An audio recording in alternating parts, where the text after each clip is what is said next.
C'est l'heure de vous informer. Comme annoncé dans les sommaires, le rapport de l'inspection générale des finances sur la performance du portefeuille des projets financés par les partenaires techniques et financiers révèle un faible niveau d'absorption des financements en République démocratique du Congo.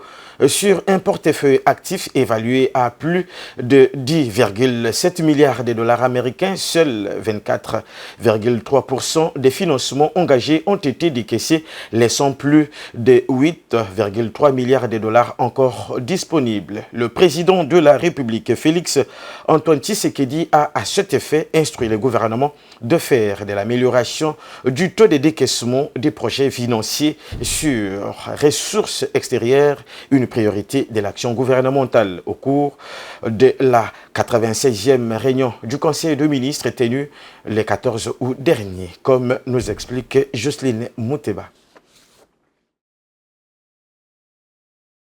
La République démocratique du Congo dispose d'importantes ressources financières mobilisées auprès de ses partenaires, mais peine encore à les transformer en réalisations concrètes. C'est l'un des constats présentés lors de la 96e réunion du Conseil de ministres tenue vendredi à Kinshasa. Selon le rapport de l'Inspection générale des finances, le portefeuille actif de projets financés par le partenaire technique et financier dépasse 10,7 milliards de dollars américains.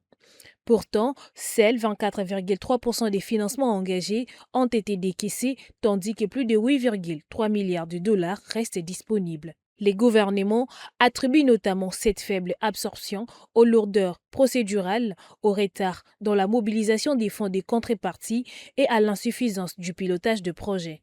Le président de la République a pris connaissance des conclusions de l'analyse réalisée par l'Inspection générale des finances sur la performance du portefeuille des projets financés par les partenaires techniques et financiers. Elles appellent à une action résolue du gouvernement. En effet, sur un portefeuille actif de plus de 10,7 milliards de dollars américains, seuls 24,3% des financements engagés ont été décaissés, laissant plus de 8,3 milliards de dollars américains disponibles sans produire les effets économiques et sociaux attendus.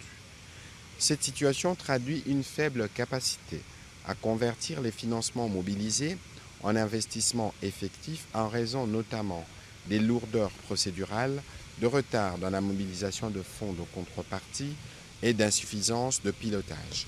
Elle affecte l'efficacité de l'action publique et la crédibilité de l'État auprès de ses partenaires. Une situation qui, selon les autorités, réduit l'impact attendu de ces financements sur les populations et peut également affecter la crédibilité de l'État auprès de ses partenaires. Le président Félix Tshisekedi a ainsi appelé le gouvernement à améliorer les suivis et l'exécution de ce projet afin que les ressources déjà mobilisées puissent produire davantage de résultats économiques et sociaux. À l'approche de la rentrée scolaire, le chef de l'État, Félix Antoine Tshisekedi Tshilombo, a enjoint le gouvernement à assurer une reprise de cours apaisée. C'était au cours de la même rencontre gouvernementale.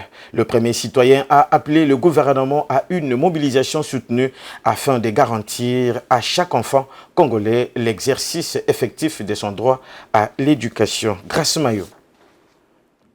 À quelques semaines de la reprise des cours, le président de la République met le gouvernement sous pression pour réunir toutes les conditions d'un retour effectif en classe dès le premier jour. Du dialogue avec les enseignants au financement du secteur, en passant par la santé, la sécurité et la circulation, l'exécutif est appelé à anticiper les difficultés susceptibles de perturber la reprise des enseignements. Le président de la République a appelé le gouvernement à une mobilisation soutenue afin de garantir à chaque enfant congolais l'exercice effectif de son droit à l'éducation. Une attention particulière devra ainsi être accordée à la préservation de la paix sociale à travers un dialogue permanent avec les enseignants, le respect des engagements souscrits par le gouvernement et la consolidation des acquis de la gratuité de l'enseignement en vue d'assurer une reprise effective et régulière des enseignements dès le premier jour. Dans les zones de conflit, notamment au Nord Kivu et au Sud Kivu, un dispositif spécial devra assurer la continuité des apprentissages et la prise en charge des enfants déplacés.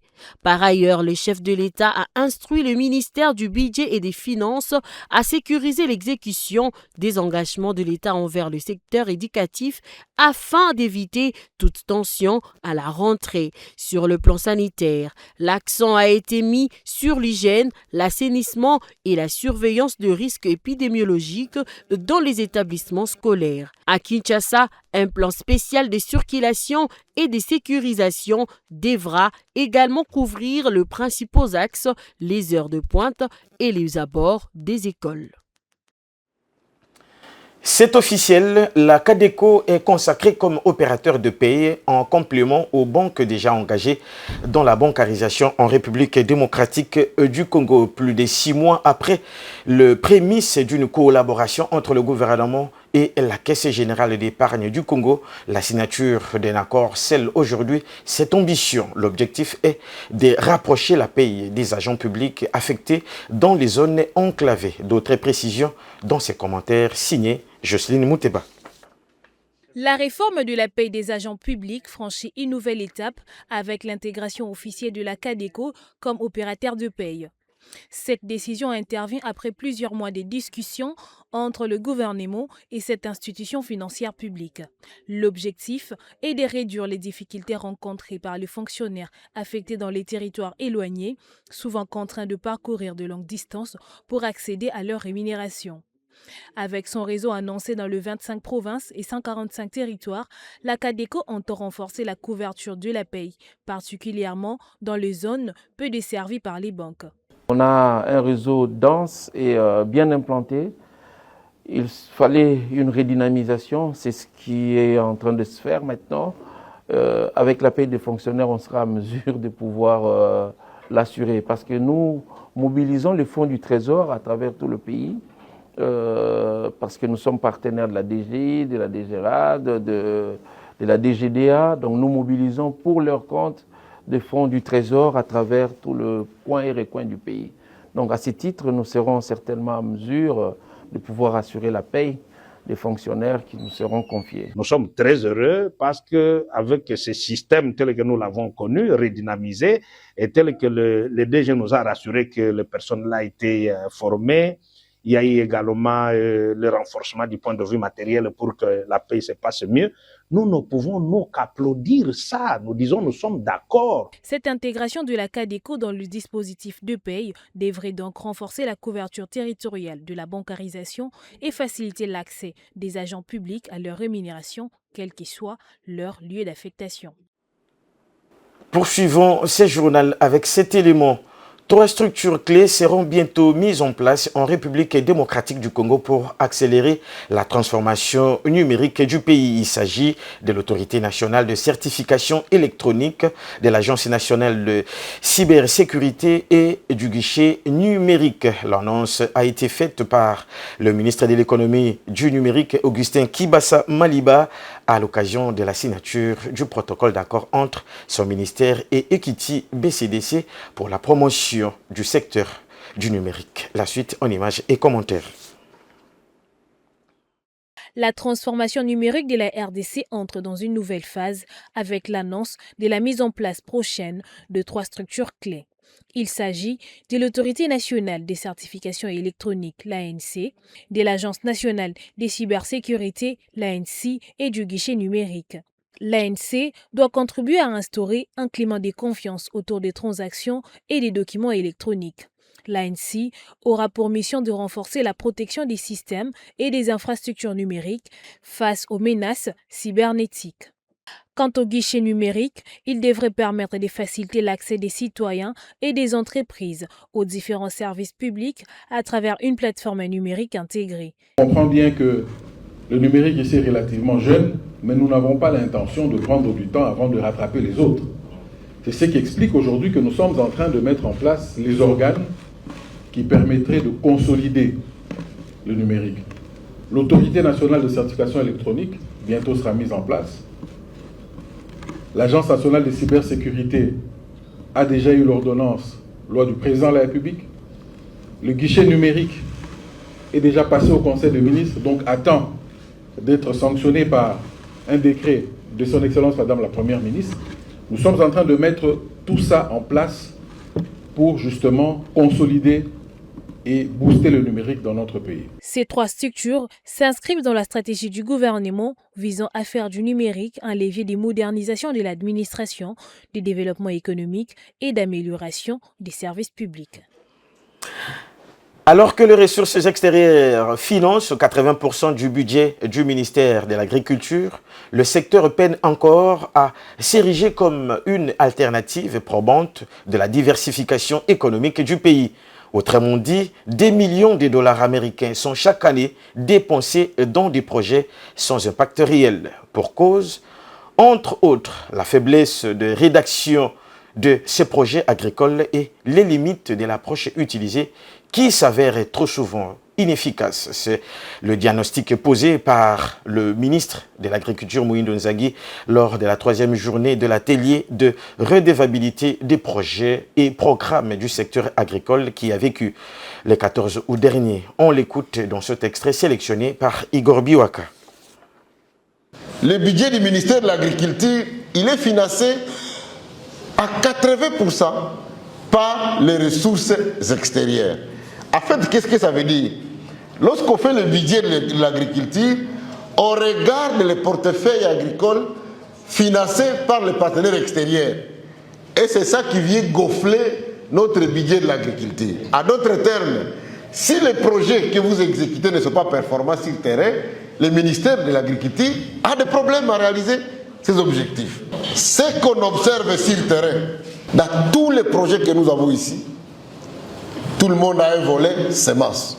Si nous prenons cet argent qu'on va dépasser cette année-là, de 10 millions, et que nous-mêmes on se dise, bon, ok, la saison prochaine, on va avoir notre propre semence. Est-ce que vous êtes sûr qu'on ne va pas avoir la semence la bonne? On va l'avoir. Donc j'ai voulu vraiment faire un exposé pratique pour nous démontrer que quand on dit que nous dilapidons beaucoup de millions pour rien, c'est vrai, c'est pas faux.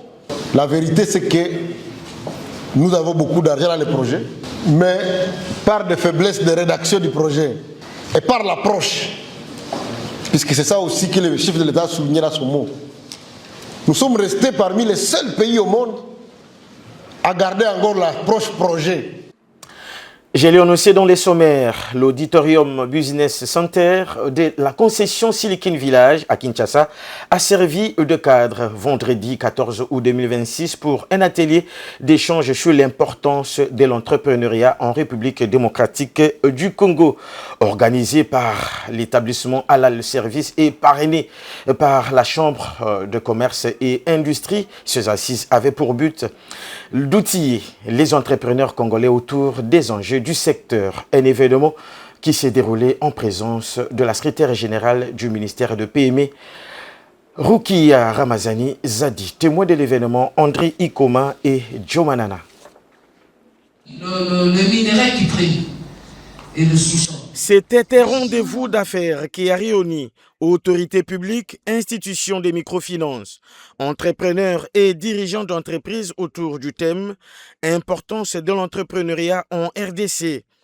Ici, toutes les questions liées aux opportunités d'affaires et obstacles ont été évoquées. Présente à ces assises, la secrétaire générale au ministère de PME, Rukia Ramazani Zadi, a salué cette initiative de l'établissement Halal Service d'avoir organisé ce cadre d'échange. L'entrepreneuriat, c'est dans tous les domaines, même dans le domaine médical, dans le domaine sportif, dans le domaine social, il y a toujours de l'entrepreneuriat. Mais il faut que l'intéressé puisse s'adonner et puisse nous atteindre. Dès qu'il vient chez nous, nous le prenons en charge. Lorsque vous terminez votre incubation, si par exemple vous avez été dans une incubation, vous avez terminé votre incubation, il faut qu'il y ait le coach qui vous accompagne. Vous allez à la banque avec lui et vous avez votre plan d'affaires et vous le suivez ensemble. Quant au directeur général de l'établissement Halal Service et organisateur de l'atelier Obed Zamenga, il a traduit sa satisfaction pour la réussite de ces assises qui avaient pour mission d'outiller et encourager les entrepreneurs congolais. Nous avons organisé cette activité dans le but d'encadrer la jeunesse, équiper et ou outiller la jeunesse sur l'entrepreneuriat. Parce qu'aujourd'hui, de nos jours, certaines personnes ne comprennent pas qu'est-ce qu'est l'entrepreneuriat. Quel est le rôle de l'entrepreneuriat? Quelle est la valeur de l'entrepreneuriat? Et quel est l'impact de l'entrepreneuriat dans le développement de notre nation? C'est pourquoi nous avons proposé ce cadre d'échange, afin de montrer l'importance, la valeur et le rôle de l'entrepreneuriat dans notre pays. Ce cadre d'échange a permis aux orateurs de partager leurs expertises autour de questions liées à l'entrepreneuriat en République démocratique du Congo. Prenons de l'envol pour Lualaba pour dire que la gouverneure Fifi Masuka met tout en œuvre pour la salubrité de sa juridiction. Après Kolwezi, l'unique femme chef de l'exécutif provincial du pays a mis le cap sur Fungurume dans le territoire de Lubudi. Sur le terrain, mégaphone à la main, elle sensibilise elle-même la population à intégrer la culture de l'assainissement. Reportage. Après Kolwezi, c'est le tour de la commune de Fungurume de recevoir les notions de lutte contre l'insalubrité. Jeudi 13 août 2026, toujours d'un temps qu'on lui reconnaît un pareil décor, l'autorité provinciale a appelé les vendeurs de la place du marché Moussiri à libérer dans un bref délai les emprises de la voie ferrée et de la route nationale numéro 39 afin de permettre la poursuite des travaux d'élargissement de cette route. L'objectif est de désengorger cette partie importante du corridor de l'Obito, mais aussi de mettre fin aux embouteillages quasi interminables qui s'y créent, ainsi qu'aux nombreux accidents causés par les rétrécissements de la chaussée.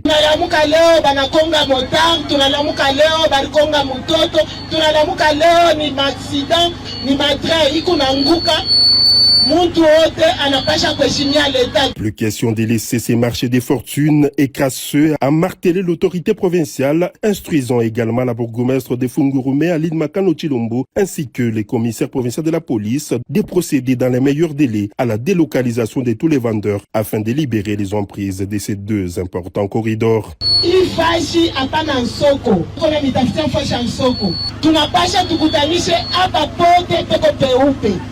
Kila muntu anze kufuata kule banasema banaweka soko wendo kajanjikishe na kuhusisha bintu mufasi ya propre. La démarche de la chef de l'exécutif provincial rentre dans le cadre de l'application stricte des recommandations du président de la République, Félix Antoine Tshisekedi Tshilombo, sur les combats acharnés contre l'insalubrité et la modernisation des infrastructures routières.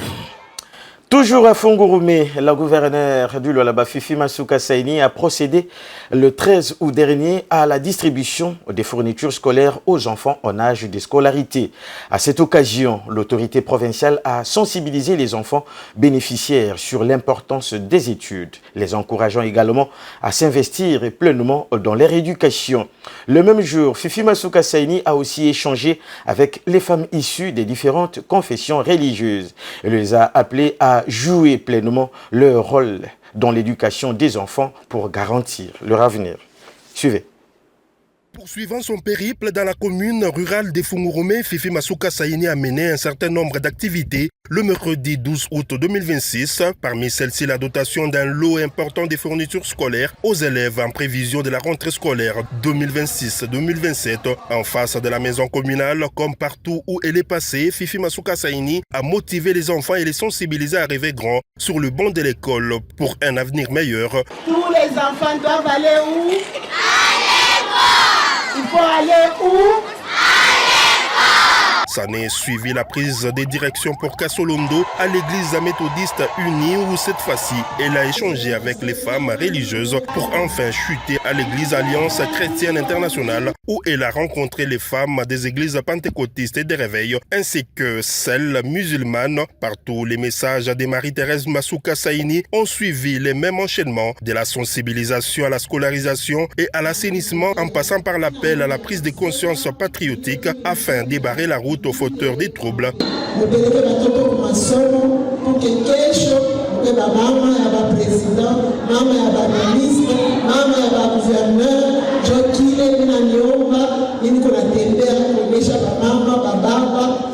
Ma confession religieuse yote tusindikize watoto bende wapi masomo. Kila mtu fiakia kwa nje. Wewe kama unafiakia pale pa nje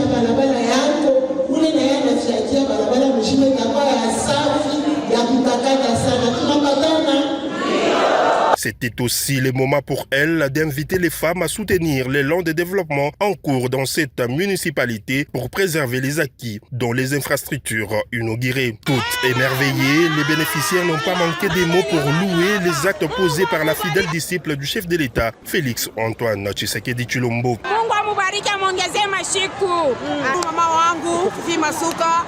Vile anatusaidia jana, tulianza kwanza kwa msubuhi kwa mshajua na njala, na leo tunaekala paka vile. Mungu amsaidie, muongezee mashiko, endelee paka vile. Mungu tu amone na Mungu amubariki. Tunafika merci, Kongo yetu yende mbele. Tunashukuru papa. Par cette tournée, la gouverneure du Lualaba réaffirme sa volonté de placer l'éducation de la femme au cœur du développement des Fungurumé, gage d'un avenir stable et prospère pour toute la communauté. Restons toujours dans cette partie du territoire national pour dire que la gouverneure du Lualaba, Fifi Masuka Saini, a échangé les 12 août dernier avec les fédéraux de partis politiques membres de l'Union sacrée de la nation du territoire de Lubudi. La rencontre s'est tenue dans la salle polyvalente de la maison communale de Fungurumé. Au cours de ces échanges, Fifi Masuka Saini les a exhortés à soutenir les initiatives du président de la République, Félix Antoine Tshisekedi Tshilombo, notamment celles relatives aux réformes constitutionnelles. Cette rencontre a également été l'occasion pour la coordination de l'Union sacrée de la nation du territoire de Lubudi de présenter à l'autorité provinciale quelques doléances, voulais-je dire, liées aux réalités de la population. Retour sur les faits.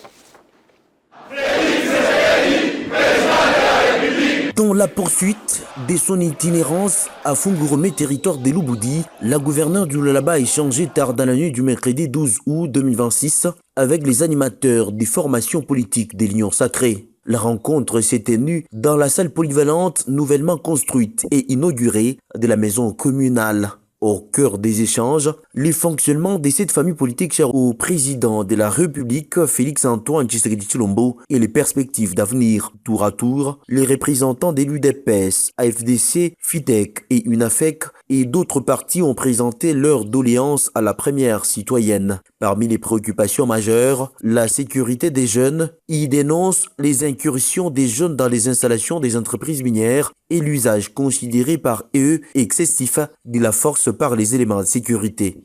Ils ont sollicité une sensibilisation accrue.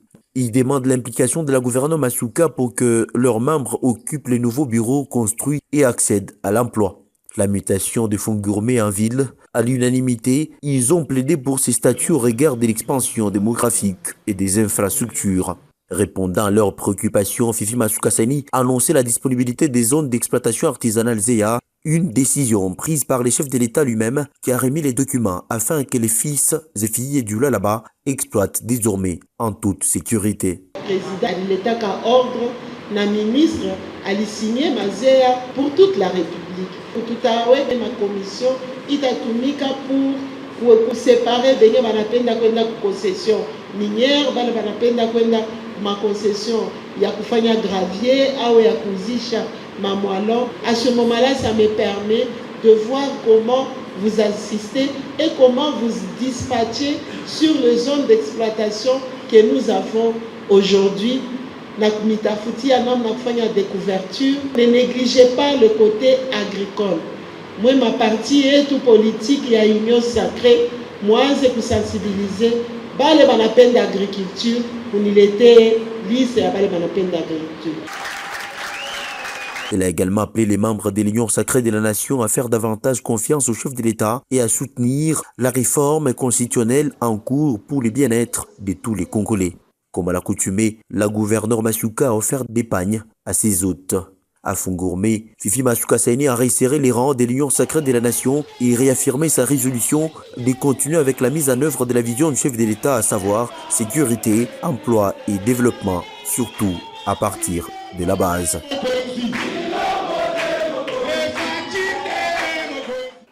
Pour terminer, les travaux de rechargement de la route concédée Likasi borne 32 évoluent à une vitesse de croisière. Les constats faits en ce mois d'août révèlent un trafic accru Cette nouvelle route transfrontalière qui va de Likasi en Zambie représente un axe majeur pour la survie des populations riveraines, en contribuant entre autres à l'évacuation des produits agricoles vers les grands centres de consommation et à la stimulation des activités économiques entre la République démocratique du Congo et la Zambie voisine. Suivez. La nouvelle route transfrontalière reliant Likasi à la Zambie entre progressivement dans une nouvelle phase. Après son ouverture à la circulation, les travaux de rechargement se poursuivent sur cet axe stratégique construit par le concessionnaire Vaste Réseau de Services au Congo en passant par la borne frontalière numéro 32. La mise en service de cet axe devrait contribuer à améliorer la circulation de personnes et de marchandises tout en réduisant les difficultés liées à l'état de voie et au long détour. Pour les opérateurs économiques, cette route représente un véritable levier de facilitation du commerce transfrontalier. Le producteur, commerçant, transporteur et autres acteurs de la chaîne d'approvisionnement pourront bénéficier d'un accès plus direct au marché de deux pays. Le produit agricole, le bien de consommation et les marchandises diverses pourront ainsi circuler plus facilement avec l'espoir de réduire le délai et certains coûts de transport. De Likasi à la borne 32, puis vers la Zambie, cette route est un véritable corridor commercial capable de rapprocher le marché, de faciliter les échanges commerciaux et l'évacuation de produits agricoles vers le grand centre de consommation, ainsi que de donner un nouvel élan aux activités économiques de part et d'autre de la frontière. C'en est fini pour aujourd'hui. Restez branchés sur les antennes d'Ecofin Télévision. Bon week-end chez vous. Au revoir.